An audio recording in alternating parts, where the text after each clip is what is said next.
आदाब नाजरीन, Saiyaara news TV से मैं सैयद अफरोज। आइए नजर डालते हैं कुछ अहम खबरों। सैयारा न्यूज टीवी पहला टीवी चैनल है जिसके नुमाइंदे की जानिब से हैदराबाद से तकरीबन 270 किलोमीटर के फासले में वाक़े मेडीगड्डा बैरेज का बीआरएस के कायदीन के साथ जाकर दौरा किया। गुज़िश्ता साल में अक्टूबर में इस प्रोजेक्ट की 3 कॉलम ज़मीन में धंस गई। इस मसले पर कांग्रेस हुकूमत के विज़रा और बीआरएस के दरमियान बयानबाजी चल रही है। कांग्रेस के विज़रा कालेश्वरम मेडीगड्डा के रकमी धांधलियां होने का साबिक़ बीआरएस हुकूमत पर इल्ज़ाम लगा रहे हैं, जबकि साबिक़ हुकूमत के विज़रा केटीआर टी हरीश राव इन इल्ज़ामात को गलत बता रहे हैं। उन्होंने कांग्रेस हुकूमत से मुतालिबा किया कि वो तेलंगाना के किसानों को इस बरसात के मौसम के आगाज़ होने से क़ब्ल इस मेडीगड्डा के 3 कॉलम का तामीरी काम मुकम्मिल करे। इस सिलसिले में हुकूमत पर दबाव डालने के लिए बीआरएस के एमएलए और दीगर कायदीन ने मेडीगड्डा का दौरा किया। उन्होंने हुकूमत को इंतबाह दिया कि वह हुकूमत की इस लापरवाही को बर्दाश्त नहीं करेंगे। आइए नाज़रीन देखें ये तफसीली रिपोर्ट। ఇటువంటి సిద్ధాంతమే కరెక్ట్ అయితే తుమ్మిడేటు దగ్గరనే ఒకవేళ కట్టాలనుకుంటానంటే మనకు ఉండేటువంటి సమస్య ఏంది? నీటి లభ్యతనే కదా, నీటి లభ్యతనే కదా. తర్వాత ల్యాండ్ అక్విజిషన్, ఇంపౌండింగ్ అయితే ల్యాండ్ అక్విజిషన్. ఈ రెండింటిని అధిగమించడానికే కదా ఇక్కడ కట్టింది. కాబట్టి ఇక్కడ మనం కట్టినటువంటిది ఈ రూపకల్పన ఏదైతే ఉందో గోదావరి మీదనే అదనపు భూసేకరణ లేకుండా నీళ్లను రివర్స్ పంపింగ్ సిస్టమ్ ద్వారా మొత్తం తెలంగాణకు నీళ్లు అందించడం కోసం ఉద్దేశించినటువంటి కాళేశ్వరం ప్రాజెక్టు అనేటువంటిది అద్భుతమైనటువంటిది. మొత్తం ప్రాజెక్టులో భాగంగా ఇది మేడిగడ్డ ఒకానొక బరాజ్. అన్నారం ఉంది, సుందిళ్ళ ఉంది, ఇంకా పంపింగ్ స్టేషన్స్ ఉన్నాయి, అండర్ గ్రౌండ్ టనల్స్ ఉన్నాయి, ఓపెన్ కెనాల్స్ ఉన్నాయి, రిజర్వాయర్స్ ఉన్నాయి. 45 లక్షల ఎకరాలకు పారవాటకమైనటువంటి సిస్టమ్ డెవలప్ అయి ఉంది. ఇవన్నిటిని పక్కకు పెట్టేసి కుంగిన 3 పిల్లర్లకు సంబంధించినటువంటిదే మొత్తం ఇదే ప్రాజెక్టు మొత్తం పోయింది అనేటువంటి ఒక దుర్బుద్ధితో దురుద్దేశంతో వాళ్ళు ఇవాళ దుష్ప్రచారం చేస్తున్నారు. అనవసరమైన ప్రతిష్టకు పోయి రేవంత్ సర్కార్ ఈరోజు రాష్ట్ర రైతాంగం యొక్క నోట్లో మట్టి కొడతా ఉన్నారు. రైతులను గత 9.5 సంవత్సరాల కాలంలో కేసీఆర్ సుమారు 18 పంటలు ఏ రకమైన ఇబ్బంది లేకుండా అటు నీళ్లు కానీ కరెంటు కానీ పెట్టుబడి కానీ ఏ రకమైన ఇబ్బంది లేకుండా పంటలు పండించడానికి వాళ్ళ చేయూతనిచ్చి పండిన పంటలను కొని రైతుల్ని ఆనందపరిచారు, సంతోషపెట్టినారు. ఇవాళ మొదటిసారి మళ్ళీ కాంగ్రెస్ వచ్చింది, రైతుల కష్టాలు ప్రారంభమైంది. కరెంటు గడగట, నీటి గడగట, పెట్టుబడి లేదు, రైతు బంధు ఇవ్వడానికి 3 ఎకరాలకు మించి ఇవ్వలేదు. ఆ 3 ఎకరాలకు ఇవ్వడానికే దాదాపు 3 నెలల కాలం తీసుకున్నారు.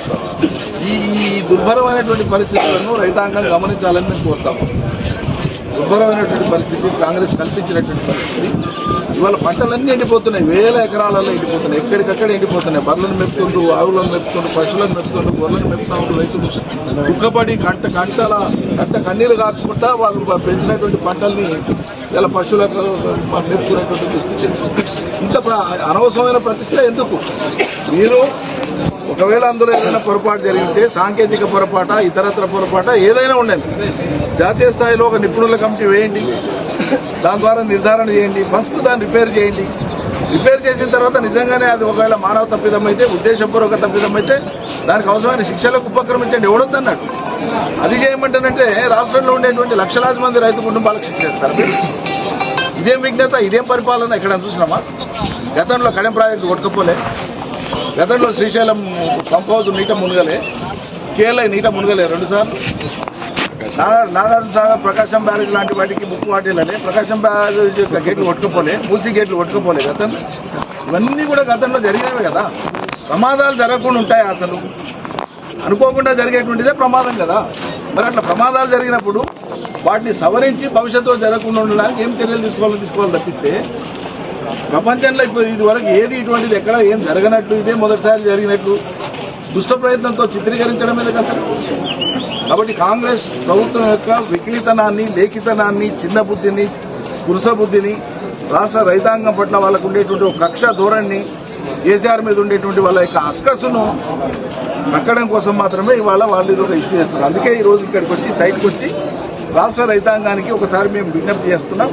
ప్రభుత్వం దిగి వచ్చి చేస్తే సరే, లేకపోతే ఏమవుతుందండి ఈ ఉద్యమాలు చేసి తెలంగాణ తెచ్చుకున్న వాళ్ళం అవసరమైతే తెలంగాణ రైతాంగం ధైర్యపోతాం దర్వాజా కొడతాం కడపకు 100 రూపాయలు జమ చేస్తాం రైతులనే తీసుకొని వచ్చి ఇంజనీర్లనే తీసుకొని వచ్చి మేము సొంతంగా రిపేర్ చేసుకుంటాం తెలంగాణ రైతులే దాన్ని రిపేర్ చేసుకుంటాం అప్పుడు తెలిసి వస్తుంది వీళ్ళ ముఖాన కొడతారు ప్రజలు చేయవలసిన పని చేయమంటానంటే అనవసరమైన రాతాంతం చేస్తుండే కడుపు మండుతా ఉంది నేను రాష్ట్ర మాజీ వ్యవసాయ మంత్రిగా సాక్షాత్తు వ్యవసాయదారుడు నేను రోజు వందల వేల మంది రైతుల్ని కలిసినటువంటి వాళ్ళ దుఃఖం తలుచుకుంటానంటే వశమైతలేదు ఇవాళ అదే కళ్ళ ముందర నీళ్ళు పోతుంటే వాటిని ఆపి ఇవ్వమంటానంటే ప్రతిష్టకు పోయి మేము చేయనే చేయం రిపేరే చేయం దీన్ని ఇట్లే పెడతాం కేసీఆర్ని ఏదో బోన్లో నిలబెడతాం మేమేదో శిక్షిస్తాం నువ్వు చేసేది ఉంటే దమ్ము ఉంటే నీకు చేత తర్వాత చేయకూడదన్నాడు నీకు నిజంగానే అవకాశం ఉంటే చూడని అడ్డుపడ్డా ముందు నీళ్ళు ముందు రిపేర్ చేయి రైతుల పంటలు కాపాడు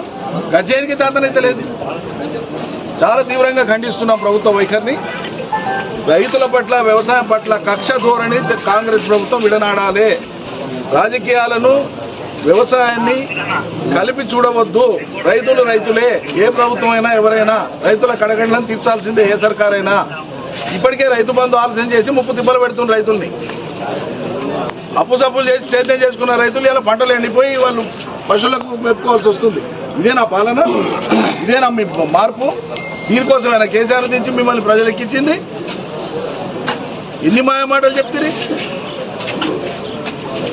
राष्ट्र रैतांगम కూడా దయచేసి ఆలోచించమని విజ్ఞప్తి। तो जैसा कि आपने देखा नाजरीन क्या हो रहा है देश और दुनिया में, इसी तरह के लेटेस्ट न्यूज़ देखने के लिए हमारे चैनल को सब्सक्राइब करिए, लाइक करिए, शेयर करिए और हमें दीजिए इजाज़त।